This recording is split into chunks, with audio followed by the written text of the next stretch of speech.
Merci Monsieur le Président. Cette séance plénière du Conseil régional intervient à moins de 3 mois des élections régionales. Et si je souligne cet aspect en préambule, c'est précisément parce que vous nous aviez habitués tout au long de cette mandature à des séances plénières, à des allures de communication. Là, on est quasiment dans la gesticulation. Nous sommes dans une situation très critique, vous l'avez souligné en ouverture, avec une situation sanitaire et des conséquences économiques et sociales dramatiques. Ça nécessite à la fois de la solidité, de la sérénité dans l'action publique et dans les débats que nous tiendrons dans cet hémicycle, avec des actions fortes de la région qui sont attendues sur ces domaines de compétences. Au lieu de cela, eh bien, vous allez multiplier des initiatives de communication. Beaucoup seront, on le sait, sans lendemain, pour donner le sentiment finalement d'une région, d'un conseil régional qui serait totalement omniscient. Les compétences du conseil régional, elles sont clairement définies. Et nous avons notamment une compétence en développement économique. Et aujourd'hui, on le sait, il s'agit de la survie de certains secteurs économiques dans notre région, qui est en cause du maintien de pans entiers de notre économie, plus encore d'ailleurs que de développement économique. C'est là-dessus que les Normands nous attendent. Et au lieu de cela, eh bien, vous multipliez des initiatives dans toutes les directions. Vous faisiez partie, Monsieur le Président, du gouvernement sous Nicolas Sarkozy qui a supprimé l'autonomie fiscale des régions, les privant de moyens importants, de marge d'action et réduisant, il faut bien le dire un peu, les collectivités régionales à des échelons déconcentrés de l'État, tributaires uniquement des dotations publiques et qui ne disposent plus d'une autonomie telle qu'on pourrait l'envisager dans un vrai mécanisme de décentralisation. Voilà. Vous portez une responsabilité directe dans cet état de fait. Donc aujourd'hui, nous expliquer que la région peut tout dans tous les domaines est d'autant plus absurde. Nous vous attendions aujourd'hui précisément sur le contrat de plan État-région. Vous nous l'aviez promis lors de la dernière séance. Il n'y a rien sur le sujet, le débat est repoussé. Donc en clair, il est repoussé après les élections régionales. Sans doute que vous n'aviez pas grand-chose à nous annoncer, ou en tout cas pas grand-chose de positif sur ce sujet, donc vous préférez soigneusement occulter cette question. Vous avez parlé, Monsieur le Président, du ferroviaire. Mais quel est votre bilan en 5 ans et demi sur le ferroviaire? Eh bien, la réalité, c'est qu'en dehors du matériel roulant, et encore, sur les 40 rames, il n'y en a qu'une vingtaine qui sont pour l'instant au rendez-vous, en dehors du matériel roulant, c'est un échec sur toute la ligne. Il n'y a aucune avancée significative. Rien sur les durées des trajets, rien sur la fiabilité, rien sur la qualité des dessertes. Alors vous nous expliquez qu'en ayant annoncé un procès à la SNCF, eh bien, immédiatement, ça avait généré des résultats en termes de fiabilité. Vous savez très bien que c'est faux. La réalité, c'est que la crise sanitaire a abouti à une diminution drastique du trafic. Une diminution par 3, par 4, par 5 même parfois, du nombre de trains qui roulent. Et donc, mécaniquement, bien sûr, les trains, bien souvent, sont arrivés un peu plus à l'heure qu'à l'accoutumée. Est-ce que c'est le fait de l'action régionale? Évidemment pas.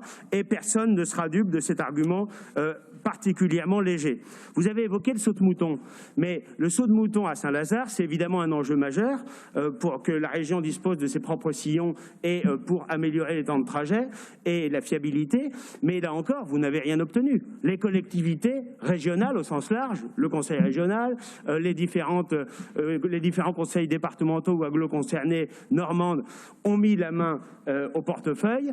Vous aviez invité Valérie Pécresse à votre dernière fête de la pomme, de mémoire. Ça n'a pas été un grand succès.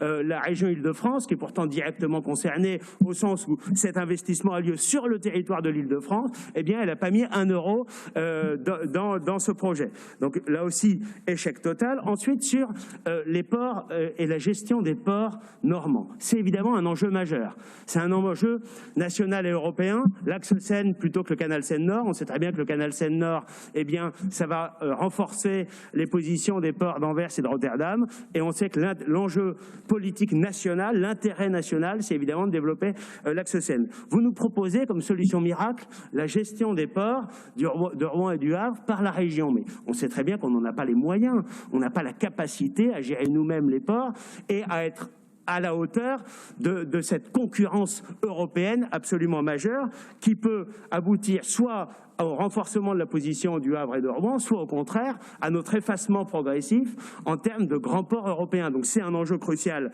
On ne peut pas le traiter à la légère en disant simplement la région peut arriver et faire le nécessaire. Et puis le vrai enjeu aussi, c'est que l'axe Seine ne soit pas simplement le nouveau nom du Grand Paris et qu'on aboutisse finalement à avoir une Normandie qui est reléguée à un rôle de grande banlieue parisienne, traitée comme une sorte de succursale de la région parisienne dans la carte de France. Voilà. Donc, sur tous ces sujets-là, vous traitez les choses finalement avec beaucoup de légèreté, des effets d'annonce tonitruants, en faisant croire que la région pourrait agir, alors qu'évidemment, elle n'est pas en capacité d'agir seule.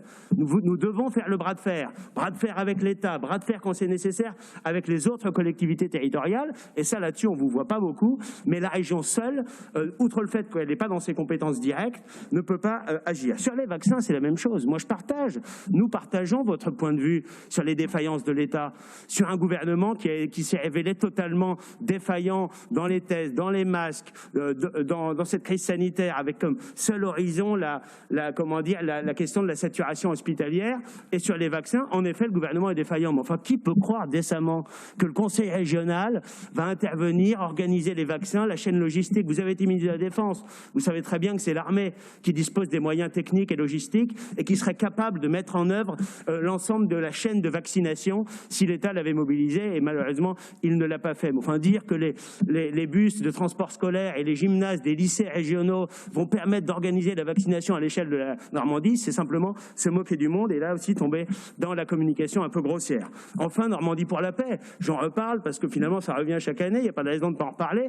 Alors évidemment, vous nous dites, mais ça coûte pas très cher. Oui, c'est vrai. Mais ça illustre aussi votre volonté d'intervenir sur tout. Ça coûte pas très cher, mais ça sert absolument à rien. Donc il serait peut-être temps, quand l'argent public est rare, de l'utiliser à bon escient en fonction des seules compétences régionales. Et je ne vais pas parler tout de suite du contournement Est, puisque nous l'évoquerons tout à l'heure, mais enfin, là aussi, sur le contournement Est, bien sûr que c'est un enjeu régional. Bien sûr que c'est un équipement dont l'ensemble de la région sera bénéficiaire. Mais enfin, de là à ce que la région soit la collectivité qui en supporte le coût le plus important, là encore, dans une opération de communication faite à la va-vite, où l'hémicycle régional est mis devant le fait accompli, simplement parce qu'on est à quelques mois des échéances électorales, honnêtement, c'est pas très respectueux à la fois des élus de cet hémicycle et des habitants de notre région. Je vous remercie.